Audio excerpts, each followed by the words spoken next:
Good morning, students. Hope you are doing well at home. Today we'll be doing sixth assignment, that is market as a social institution.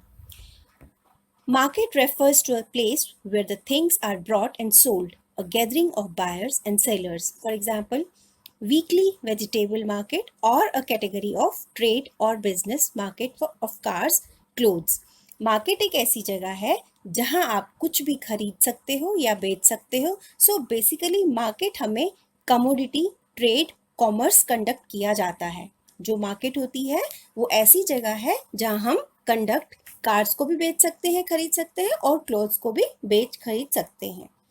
Sociologists view market as a social institution that are constructed in culturally specific ways and socially embedded. For example, weekly travel hat and traditional business community. Sociologist का मानना है कि market एक social institution है जो culturally specific veg के through construct किया जाता है, जो हमारी सोसाइटी में एम्बेडेड है. सो इस एग्जाम्पल में हम वीकली कल्चरल को डिपिक्ट करते हैं और ट्राइबल ट्रेडिशंस को डिपिक्ट भी कर देते हैं. अब हम एडम स्मिथ की थ्योरी पढ़ेंगे. क्या एडम स्मिथ क्या कहता है? एडम स्मिथ ने in his book The Wealth of Nation talked an unseen force, that is invisible hand, at work in the market economy that converts what is good for each individual into what is good for society. This stimulates the economy and more wealth is credited. तो Adam Smith ये कहता है उसकी अपनी book में जो उसने लिखी है वेल्थ ऑफ नेशन, उसमें इसने ये कहा है, थ्योरी लिखी है, जिसमें उसने अनसीन फोर्स का और इनविजिबल हाथ का दिया है ब्यौरा.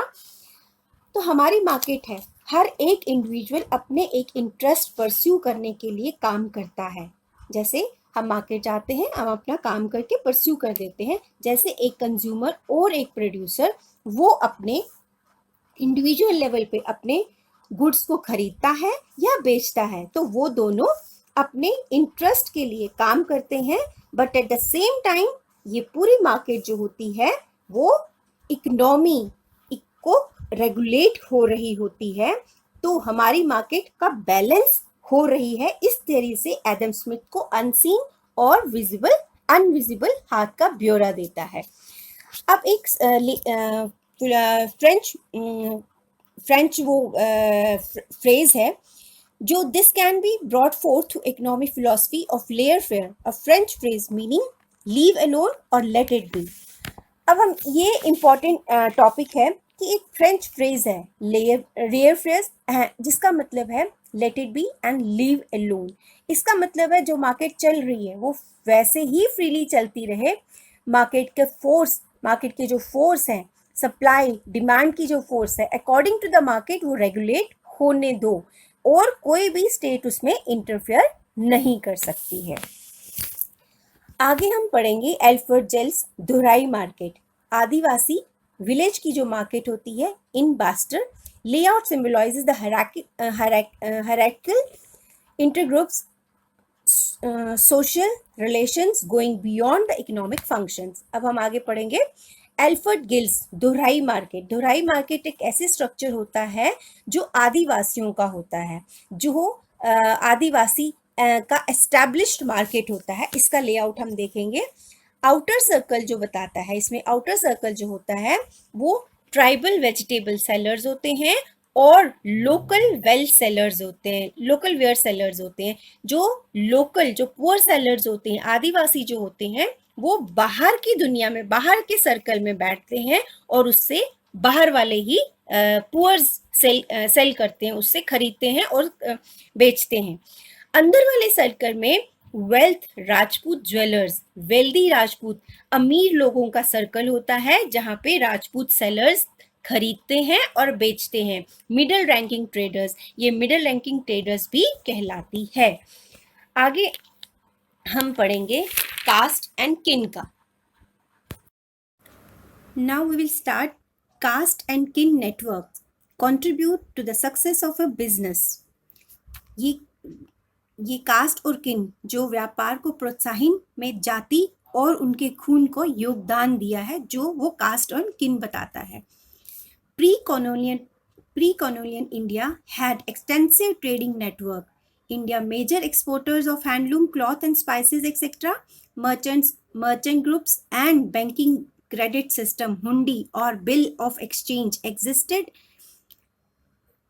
For example Nattukottai Chettiars of Tamil Nadu. ये जो प्री कॉलोनियल पीरियड होता है, इंडिया का ट्रेडिंग नेटवर्क बहुत विशाल था, जैसे कि हैंडलूम, कपड़ा, स्पाइसेस, मसाले इत्यादि.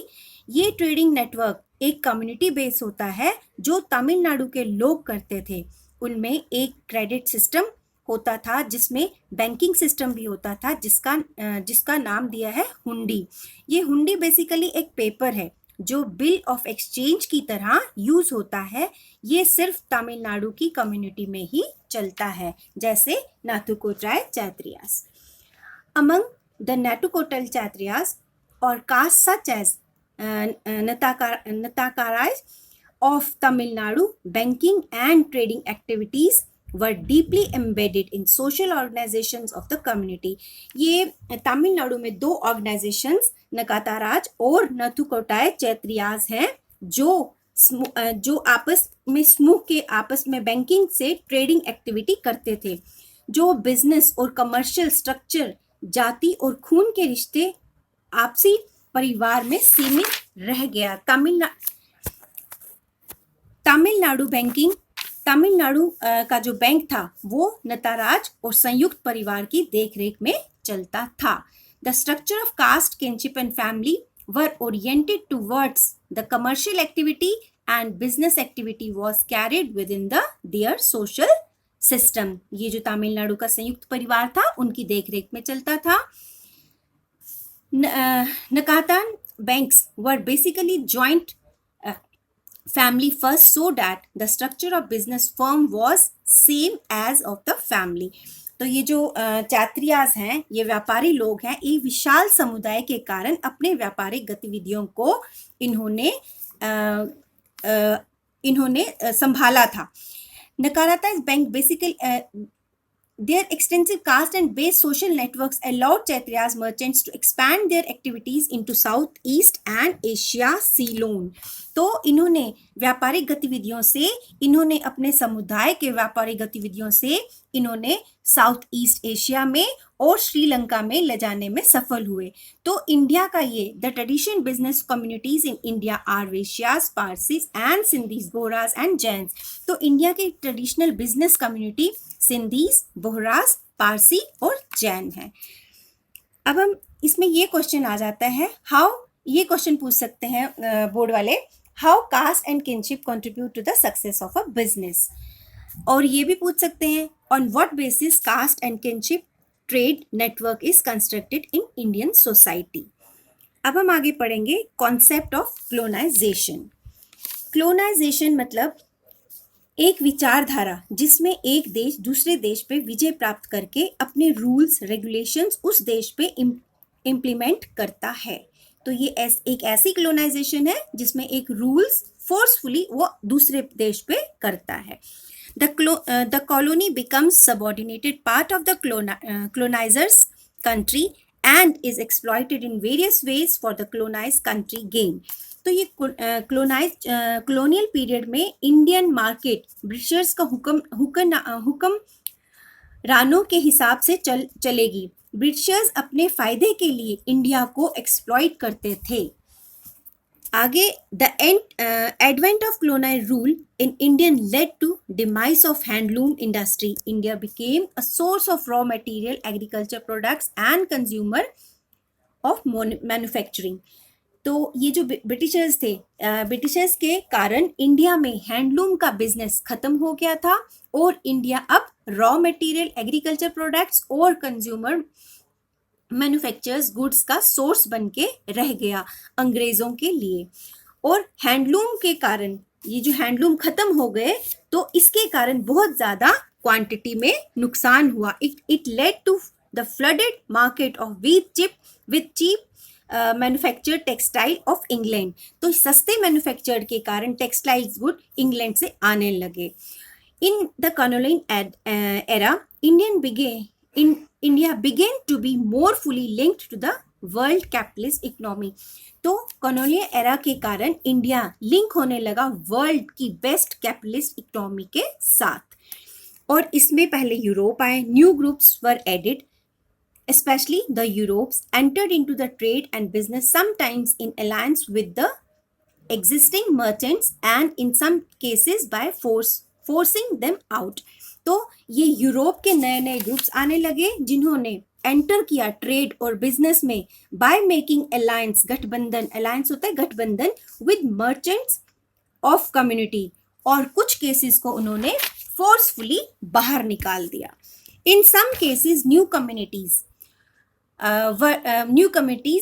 emerged to take advantage of the economy even after independence। तो कुछ केसेस में नई कम्युनिटीज आई, उन्होंने इकोनॉमी का फायदा उठाने के लिए इंडिपेंडेंस के बाद भी काम शुरू कर दिया।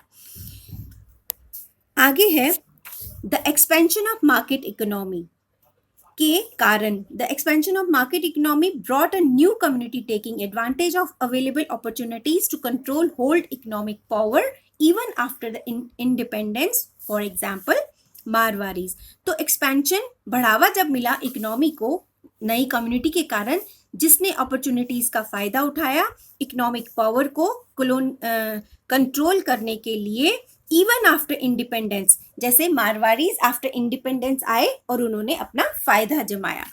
The Marwaris became a successful business community only during the colonial period when they took advantage of new opportunities in a colonial cities such as Calcutta and settled throughout the country to carry out the trade and to involve in money lending। तो मारवारीज ने बहुत अच्छा business community बन गई colonial period के time पे, जब उन्होंने नई अपॉर्चुनिटीज ली तो अलग अलग कॉलोनियल सिटी में जैसे कलकत्ता और थ्रू आउट कंट्री फैल गए वो ट्रेड करने के लिए। तो उन्होंने मनी लेंडिंग भी, मनी को उधार देना भी शुरू कर दिया। Like Nagarathars, the success of Marwaris rested on their extensive social network which created the relation of trust necessary to operate their banking system।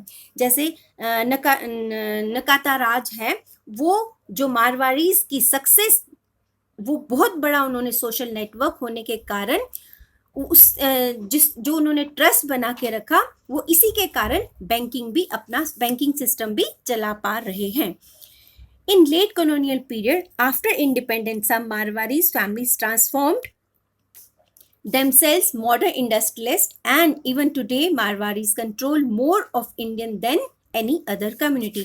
Independence के बाद भी कुछ मारवारीज ने मॉडर्न इंडस्ट्रियलिस्ट बन गए और आज भी मारवारीज बाकी कंट्रीज से ज़्यादा इंडिया को कंट्रोल कर सकते हैं। तो this was about 4th chapter।